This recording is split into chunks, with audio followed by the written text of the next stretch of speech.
ত্রয়োদশ জাতীয় সংসদ নির্বাচনকে সামনে রেখে চট্টগ্রাম ১৩ আসনে জমে উঠেছে নির্বাচনী প্রচারণা। আনোয়ারা কর্ণফুলী আসনে বৃহত্তর সুন্নি জোট মনোনীত সংসদ সদস্য প্রার্থী মাওলানা এস.এম. শাহজাহানের সমর্থনে অনুষ্ঠিত হয়েছে বিশাল গণমিছিল ও সমাবেশ।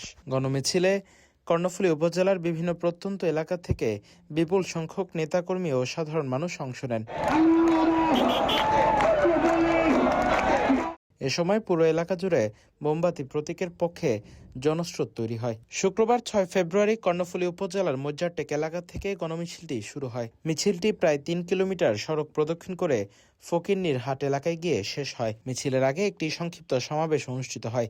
সমাবেশে সভাপতিত্ব করেন কর্ণফুলী উপজেলা নির্বাচন পরিচালনা কমিটির সমন্বয়ক মাওলানা মোহাম্মদ মুসা। আমরা শান্তির পক্ষে, অধিকার বঞ্চিত ওই শান্তিপ্রিয় মানুষের অধিকার আপনার করে করে পৌঁছে দেওয়ার জন্য আমরা মাঠে নেমেছি। আমরা শুধু রাষ্ট্র ক্ষমতার জন্য নয়, আমাদের রাষ্ট্র ক্ষমতার দরকার নয়, আমরা অধিকার সারা মানুষের অধিকার ফেরত দেওয়ার জন্য আমরা দায়িত্ব নিয়েছি। সমাবেশে প্রধান অতিথি হিসেবে বক্তব্য রাখেন বাংলাদেশ ইসলামী ফ্রন্টের চেয়ারম্যান মাওলানা এম.এ. মতিন। এছাড়া বক্তব্য দেন চট্টগ্রাম ১৩ আসনের সুন্নি জোটের প্রার্থী মাওলানা এস.এম. শাহজাহান। এ সময় আরও বক্তব্য রাখেন মাওলানা হারুন রশিদ কাদেরী, সৌম হামেদ হোসাইন, অ্যাডভোকেট আবু নাসের তালুকদার সহ অন্যান্যরা। আমাদের উত্তপ্ত পরিস্থিতি বিরাজ করছে, আমাদের কর্মীদেরকে হুমকি দেওয়া হচ্ছে, আমাদের এজেন্ট না হওয়ার জন্য হুমকি দেওয়া হচ্ছে। আমরা একটা জিনিস বলে দিতে চাই, আমরা আনোয়ারার মানুষ, আমরা কর্ণফুলীর মানুষ, আমরা বহিরাগত নয়। আমাদেরকে হুমকি ধমকি দিয়ে দমানো যাবে না।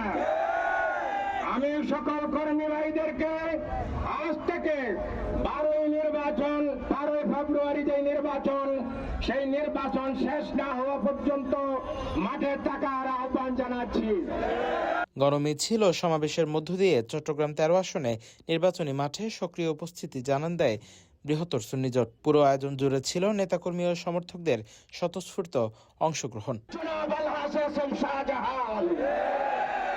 এই শাহজাহান ভাই একজন সৎ, যোগ্য, একজন আলেম, একজন শিক্ষিত, যাকে কোনোদিন একটা অন্যায় স্পর্শ করে নাই, যার বিরুদ্ধে কোনো মামলা মোকদ্দমা নাই, যিনি কোনো প্রকার ব্যাংক থেকে টাকা নিয়ে ঋণ নিয়ে খেয়ে ফেলার কোনো ইতিহাস নাই, চরিত্রের মধ্যেও একটু মাত্র কলঙ্ক নাই, যিনি সর্বস্তরের মানুষের চিন্তা করেন, এখানের উন্নয়নের চিন্তা করেন, দক্ষিণ চট্টগ্রামে সরকারি মেডিকেল বিশ্ববিদ্যালয় কেমনে বাস্তবায়িত হবে সেটা চিন্তা করেন, সরকারি কলেজ, মাদ্রাসা, ইউনিভার্সিটি কেমনে বাস্তবায়িত হয় সেইগুলোর ব্যাপারে চিন্তা করেন, আমার মা বোনের ইজ্জত আব্রুত বজায় রাখা এই ব্যাপারে চিন্তা করেন।